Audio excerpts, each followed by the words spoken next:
papillon. La première syllabe, c'est pa, comme papa. Donc vous allez écrire pa. Apprendre à lire, à écrire, les bases des apprentissages restent les mêmes. Sauf qu'ici, dans cette classe pour l'inclusion scolaire d'une école primaire de Rueil-Malmaison, l'enseignante spécialisée doit adapter son cours à 12 enfants, tous porteurs de handicap mental. Les enseignements ne sont pas forcément différents. Ce qui est très différent, c'est l'organisation. Puisque dans une classe, donc là il y a 12 enfants, c'est le maximum qu'on puisse accueillir dans une classe. Les enfants, ils n'ont pas le même âge, ils n'ont pas le même niveau scolaire, ils n'ont pas le même handicap.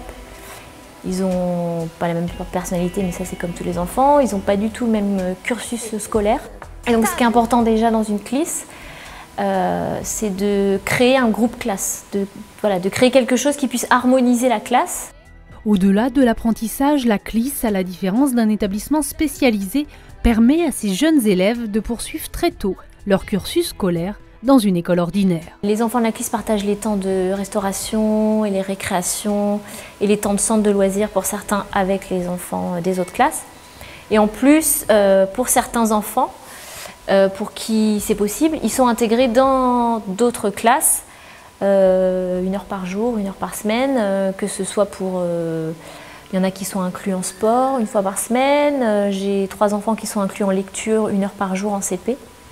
Donc ça permet d'une part de travailler la sociabilisation, la relation avec les autres enfants, et aussi l'image sur soi, leur redonner confiance et les valoriser. C'est souvent des enfants qui ont eu des parcours compliqués, qui ont eu des échecs, beaucoup d'échecs. Donc la CLIS, ça leur permet aussi de reprendre confiance en eux et qui reprennent goût à l'école. Pour mener à bien cette inclusion scolaire, ces élèves, pas tout à fait comme les autres, sont suivis à l'intérieur même de l'école par des structures spécialisées. Coucou, Arthur et Marem. Chaque semaine, Marie-Claude, éducatrice pour le CESAD, service d'éducation spécialisée et de soins à domicile, les reçoit ainsi par petits groupes. Objectif, les aider à développer autonomie et socialisation avec différents supports, comme avec ces jeux de société. Mais encore, ça permet de savoir s'écouter les uns les autres, de s'attendre les uns les autres, et puis alors après il y a énormément de choses, la concentration, l'attention. Justement pour moi l'intégration, ça ne veut pas dire je deviens comme les autres, je deviens normal, mais ça veut dire on arrive à vivre tous ensemble. Parce que certains enfants reviennent de récréation nous disant on m'a traité d'handicapé. Donc en fait, voilà, c'est toute une façon d'apprendre à vivre ensemble avec des personnes qu'on n'a pas l'habitude de rencontrer quelquefois. La cour de récréation fait partie de ces moments de rencontres partagées entre enfants porteurs de handicap ou non. Marie-Pia est atteinte de trisomie 21. C'est en grande section qu'elle a quitté le système scolaire traditionnel pour intégrer cette CLIS au grand soulagement de Béatrice, sa maman. Elle, on lui fait un programme adapté à son cas. Donc ça, voilà, c'est vraiment le grand plus. Et aussi, l'autre élément qui est très important pour moi, c'est que Marie-Pia est la numéro 3 de 4 enfants. Et que donc, les prises en charge extérieures étaient quand même très importantes, psychométricité, orthophonie, éducatrice spécialisée, donc quand même pas mal d'intervenants extérieurs.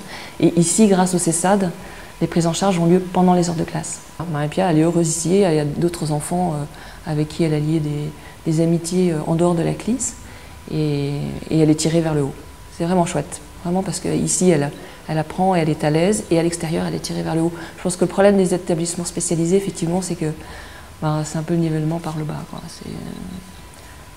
Voilà, tant qu'on peut les tirer vers le haut, ici, c'est quand même... Structure intermédiaire entre l'école ordinaire et l'établissement spécialisé, les CLIS existent en France depuis une vingtaine d'années et scolarisent plus du tiers des élèves handicapés en élémentaire. 4 types de CLIS existent en fonction du handicap des enfants accueillis.